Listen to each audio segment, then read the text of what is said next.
Welcome to Uplift Black.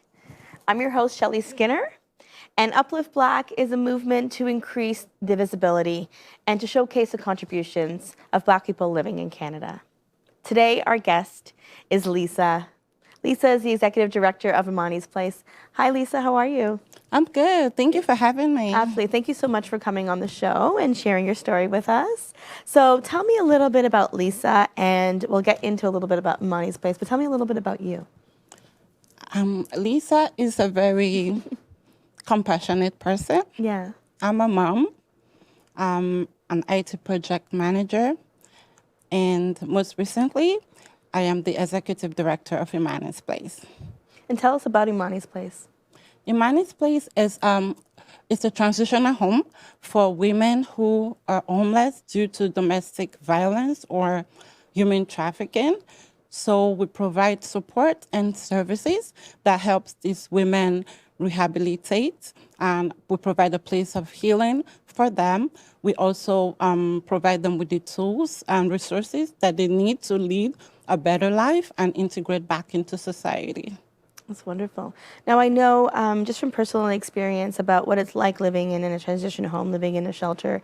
And one thing that I thought was really interesting when you reached out was that you were a Black woman running one of these organizations. And the thing is that for myself, within the community, I've seen a lot of white women running these organizations. Yeah.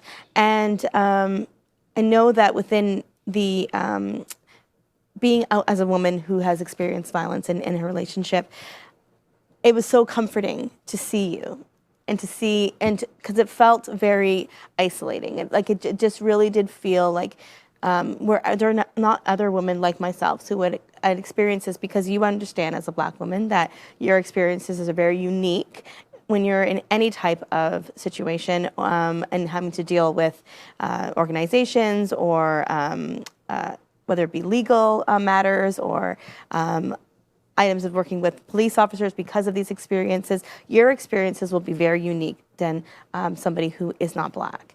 So it was beautiful for me to see, and when you reached out, I was really excited.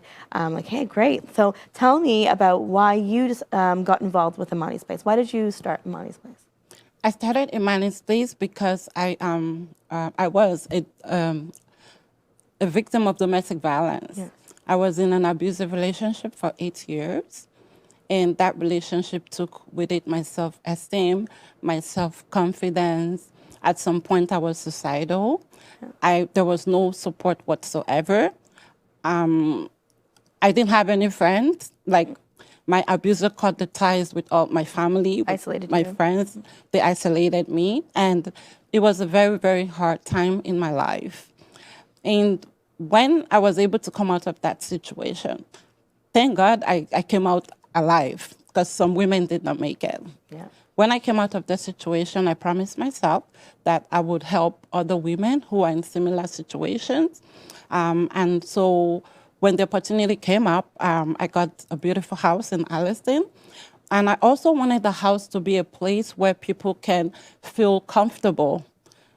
If you've been to the house and you see how warm and comforting it is, because a woman who has been through domestic abuse or anti-human trafficking, they've got a lot of trauma that they deal with. Yes. So I didn't want them to be like in the traditional shelter where they have like 5 bunk beds and you don't have your own space. So the idea was to have each woman have their bedroom, at most share a washroom with another woman, so they can heal. Yeah, absolutely. That is very important for them, that they have their own peace, you know? So when the house came, when we got the house, I'm like, okay, I'm gonna help Black women especially, because Black women deal with anti-Black racism, right? So if you are in an abusive relationship, and then you go to the shelter system. And you get abused again. And you get abused again, you get re-victimized. Yes. Right? And especially with the perception that, you know, people who are not Blacks have about Black women, they feel like we are aggressive, you know, like we yell a lot, you know, but they don't understand that Black people have a culture. They're coming from somewhere. And the fact that they're in Canada doesn't mean that they're going to forget everything that they know. Yeah. Right? We as Black people, we try to adapt to the Canadian society. However, we still have some things inbuilt in us that we bring along with us that we keep forever, most times. Yeah. So I noticed that a lot of women were being re-victimized at the shelter system. And I said, okay, I don't want the Black women going through trauma, when they're trying to escape it. They're trying to escape it. What it does, it actually makes it makes it possible for them to go back to their abuser if the place that they are supposed to be seeking for as a safe haven becomes also abusive and very difficult. So then they figure, I might as well be back here. That happened to one of the ladies I have at the house. Yeah. She came from the sex industry, and she put in so much work to get out of the sex trade, only for her to get to a shelter, and she was being isolated. She was left alone at the table to eat by herself. Nobody was talking to her.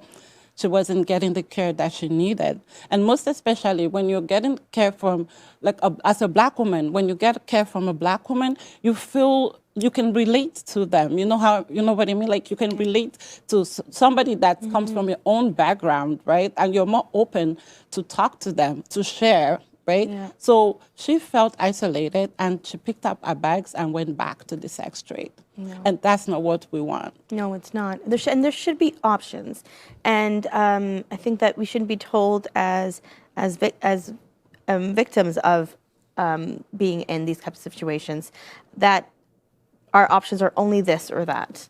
You know, and I think that what happens within that community, because there isn't a lot of different options available, right, we end up putting ourselves into positions that are not necessarily the most comfortable for us.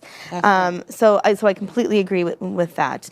So tell me how the women who have been in your shelter have felt being in Imani's place.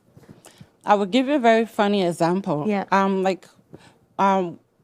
Some of the girls at the house, one day they put on this Black music, I think it was hip hop music, and they were laughing and dancing, and they were like, oh, we could relate to that song because they're Black people, you know what I mean? So Yeah. I think when they come to Imani's place, they feel like at home. And that is the main reason for Imani's place. We want you to feel at home. Absolutely. We want you to know that we are there to support you. And coming from a survivor's standpoint, I also can relate to how they feel, and I can relate to what they went through. So when I'm talking to them and encouraging them, and they see me as a person that has been in the same shoes, but now I am a better version of myself, they get motivated.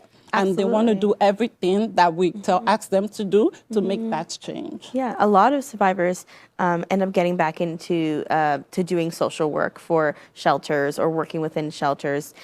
So it is important to see representation from people that look like you, that have come from the same experiences as you, so that you feel like there is a possibility for you to have a future that it goes beyond being a victim. Sure. It goes beyond, because a lot of the times too, a lot of what happens is the abuser is really pushing down your self-worth, making you believe that you aren't worthy of anything more than them. Like that is how they trap you, right?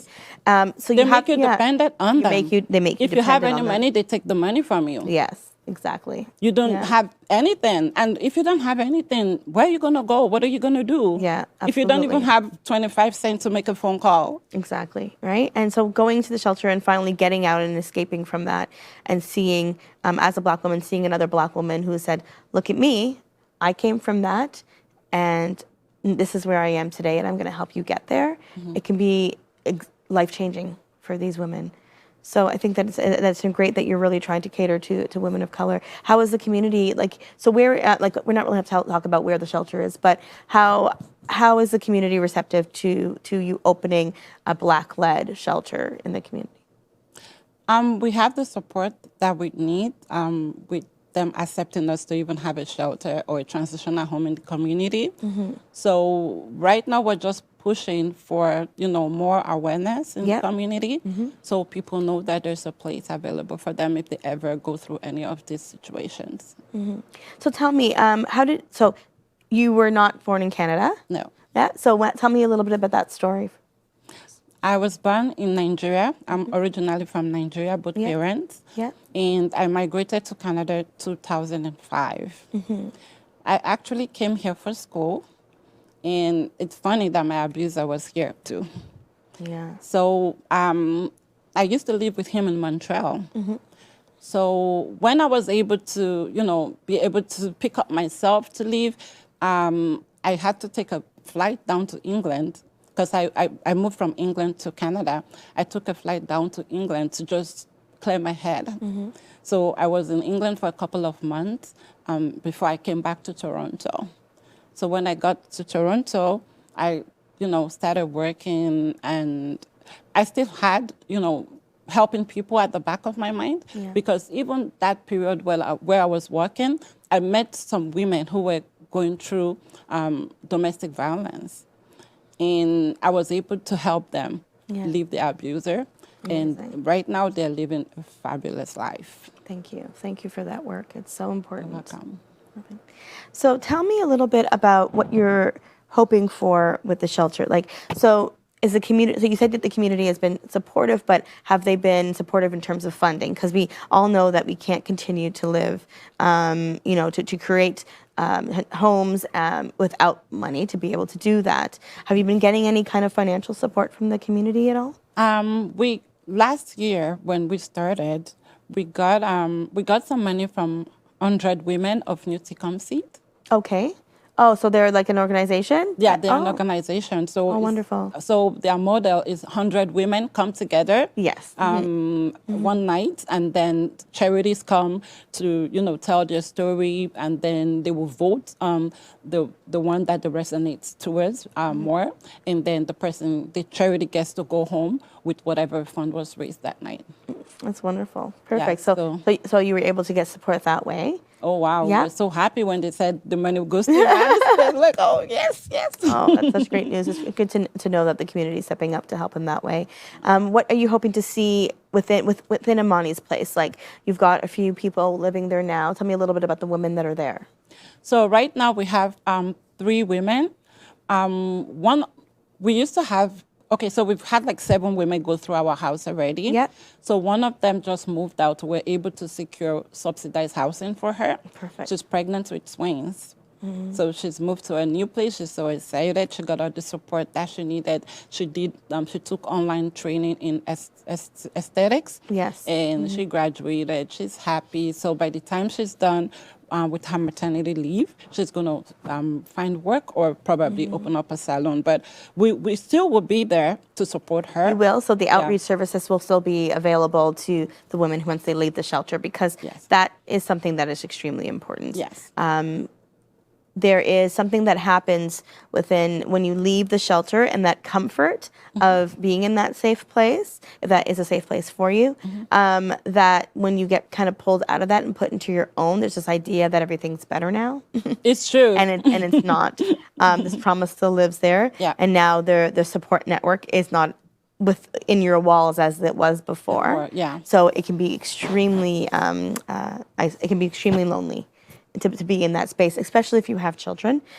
So your ability to move around or get out and it is limited, and if you don't have finances to do that. So it's extremely important outreach services, and I don't know if the community understands how important that is to the work that gets done within these shelters. That it's more than just housing; it's a lifelong commitment of taking care of these women and giving them the support they need to become secure within themselves, to be able to move on and be more efficient in creating like wealth for themselves, or even just creating a job or an opportunity that way. And we all know that women of color also struggle in that, where we have very low economic access into a woman of color, especially single moms, which it happens to be a lot of the times too. So it becomes an added issue. Now there's also, if you're a trans woman, there's also that experience too. And Amani's Place is an inclusive space as well, right? It is. Absolutely. Yes. We welcome everybody. Yeah. So we welcome we understand the LGBT. intersectionality. Yeah. We do. Yeah, and it's so important that you have that aspect, because there are still a lot of shelters that haven't necessarily embraced that. And one of the things that I really appreciated when we walked into the house is, without even asking, the first thing you said, and we welcome trans women, because trans women are women. They are. And so that was a really, really beautiful thing to experience. Thank you. Welcome. So tell me what you are hoping for. So we've got the future. We talked about the outreach services. Are you looking to have more than one transition home? Right now you only have one home? Yes, we have one home right now, and we definitely need to expand because, as you know, like Black people are all over the GTA, and some of them may not really want to come this far. So, and they want to be probably closer to services or, convenience, maybe Walmart and all these other stores that they are used to. So we're looking to get a place in Brampton, Scarborough, even Innisfil. So that's in the works. Oh, wonderful. That would be really, really great. Yeah. Hopefully, within a few years, Innisfil will be booming in terms of transit with the new added GO station. So there's an opportunity there for more access for people who may not have a car, things like that, to get around. So I'm hoping that really opens up opportunities for more housing and shelters within that town. Yes. I'm an Innisfil resident, so I would love to see that. So let's talk. Let's do some work there. All right. Now I'm going to ask you some questions, just a little bit, some fun questions, what we call like our speed round. Okay. So what is your favorite drink, alcoholic or non-alcoholic? When I want to be good, Coke. Yeah. When I want to be nutty, I drink Hennessy. Really, Hennessy, girl, yes. I love it. I love it. Just go straight for the hard liquor. I love it. I love it. Okay, who do you look up to as a role model? Who inspires you? Who inspires me? Oprah. Oprah? Yeah. I like Oprah because she's a woman that, even when there was, like racism was really, really tough, like she stepped up. Been through a lot. She became the voice for us women.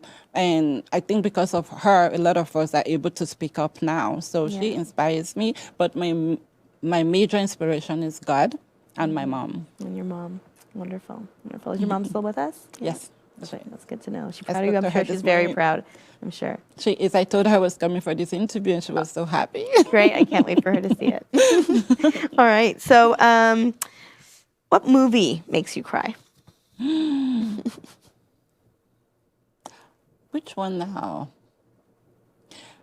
But recently I've been so busy with Somali's place that you haven't had any time to watch I don't even watch movie. But there's this one with Will Smith when it was the single dad taking after his son. The Pursuit of Happiness. Chris Gardner's story. Yeah, I had the opportunity of meeting the actual Chris Gardner, the one who he played. Oh wow! Yeah, he spoke and he told a little bit of his story. An interesting thing is, in the movie, the son is like 4, school age. His son was only like 18 months. So yeah, he was living on the street with a toddler, a child, a baby, and a man really. too. Like women are nurturing and it was the sex workers who helped him during the whole time when he had to go and try to find a job, or they would actually babysit for him because they weren't working during the day anyway. So he would go off during the day, and they switch off at night. So he talks about how much love he has for those women, and just how compassionate they were to him, and he'll never forget it. So it's sex workers are women too. They have feelings, right? And I wouldn't say like. I don't blame any woman who goes into the sex industry because we don't know their story. We don't know their story. It could be economic reasons. It could be whatever it is. It could be just trying to pay themselves through school. Because I've spoken to a lot of women who, because they couldn't afford school, had to go do what they had to do to get through school. And once they were done school, they left the trade. And they're doing way better now. And they're even trying to get people off the sex industry. I think if they knew better, they wouldn't go that route. But now that they know that, okay, there are other options, they're trying to educate other people to tell them that you can do other things. But still, I wouldn't fault anyone for doing whatever they had to do. Yeah, and we just need to make sure that they're able to do it safely. That's the most important thing, right? That they're able to do it safely. Wonderful. All right. How do you want people to remember you? Like, if you were to go on, and what would you hope that would be your legacy? I want people to remember me as the first Black woman that opened a Black-led transitional home in Simcoe County. I think that will absolutely be the truth, the truth. So tell me what is happening for you outside in your own personal life, outside of the transitional home. Do you have a life? Are you just, because I know this work can be really so basically what I'm asking is, what do you do for self-care? How do you take care of how do you take care of Lisa? Because you give so much, and Black women do this. We give so much of ourselves to our community, to our families, to our partners. And I'm really hoping, I know Courtney has been really big with me on this. She's really great at even making me think about self-care. So I wanted to ask you, what do you do for self-care? You want to know the truth? Yeah. I would say I do Imani's place for 80% of my day. Yeah. The other 20% is to prepare dinner or breakfast or lunch for my kids, and I'm back to Imani's place. So you don't really have a lot of time in your schedule. Right now, I don't have a lot of time because we're still building. And I believe that time would come where I would be able to go away for 1 week and not even think about anything. But for now, I'm very, very deeply rooted in trying to build the Manus Place, spread the word as much as I can so people know that we exist, we're here to help. And yeah, when we get to that point, I probably will go to LA for a vacation. You should, you deserve it. So basically, I'm hearing you need support. You need people to step up to help you, which I know Uplift Black is going to be doing. We've taken on Imani's place. Yeah, we've taken on Imani's place. We're going to uplift Imani's place. We're going to do whatever we can in our powers within our networks to make sure that people know that Imani's place exists, so that they can find ways to fund or support it, and so that you can take some time off to take care of you, because that's really, really important. I appreciate it. And I'm going to say, you are amazing. You are so amazing, Shelley. Thank you. I remember the other day you messaged me and said, Lisa, we found someone to do social media for you. I'm like, okay. And the next thing I saw, the person already created logos and stuff to help us. Thank you. We've gotten a powerful team behind us, of people who want to make a difference to the lives of Black people in Canada and the work that they're doing here. And it's a pleasure for you to be one of the first organizations that we're taking on. And I want you to just keep checking back. So tell me now, so with everything that's happening with the Black Lives Matter movement, how has it changed your business? How has it changed your organization? How has it changed your life? And what do you hope to see from the community in the future? I call this a call for change or a call for action. So with Black Lives Matter, I told someone the other day, George Floyd is like a messiah. Because it's like his blood couldn't just stop calling for change, right? Yeah. So I appreciate what he has done for us, because now we can actually talk about our pain. Everything that we've been holding back for years and years and years, we are now more open to let people step into our world and see how we really feel as Black people. It felt like all of us had our throats just kind of just open, all of a sudden, our throat chakra, I always say that, it's just all of a sudden you can talk, and you felt like, oh my God, I start saying, and I know that some people are louder than others, like myself. I've always been a little bit loud.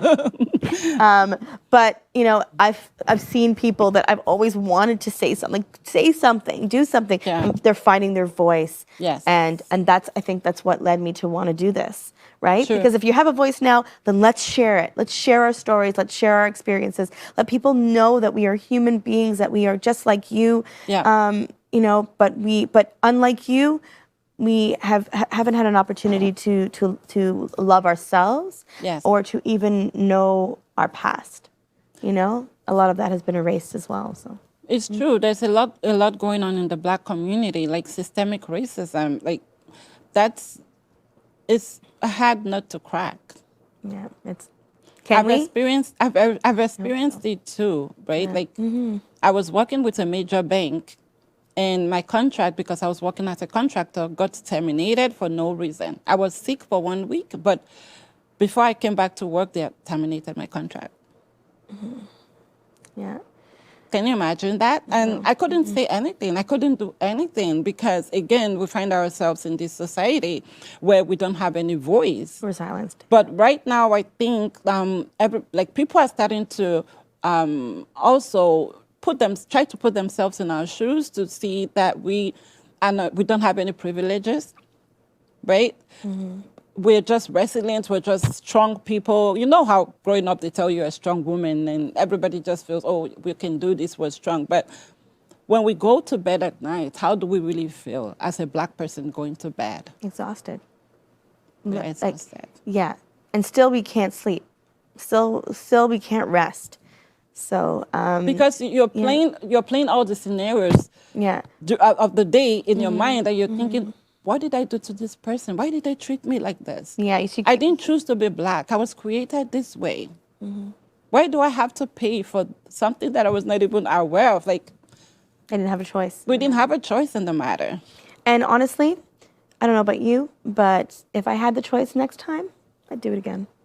I would do it again. I would do it again too. I would do it again too. And most especially as we're from Africa. People don't want to accept it, but I think Africa is the heart of civilization. Yeah. Because most things that we have today came from Africa. Yeah, we need to respect where we come from within the Black community as well. There needs to be more respect of where we come from. So, what would be your call for change? What would you like to see? I like to see more Black people in positions of where they can also decision-making positions. Yes. I would like to see that. So would we. In every sector. Absolutely. I think that's an important thing. And you creating a position for yourself within Amani's Place to do this work is sometimes the coolest, most radical way to do it. So congratulations. Thank you so much. Thank you. You inspire me. Thank you. Thank you, Lisa. Thank you, Thank Shelly. you for being You on the inspire show. me. Thank you for being on our show. And we're going to be hearing more about Amani's Place, so make sure you're following Uplift Black and Amani's Place all over social media. Thank you very much. And remember, you've got to share, you've got to support, and you have to show up. Thank you very much for watching Uplift Black. Thank you. Thank you.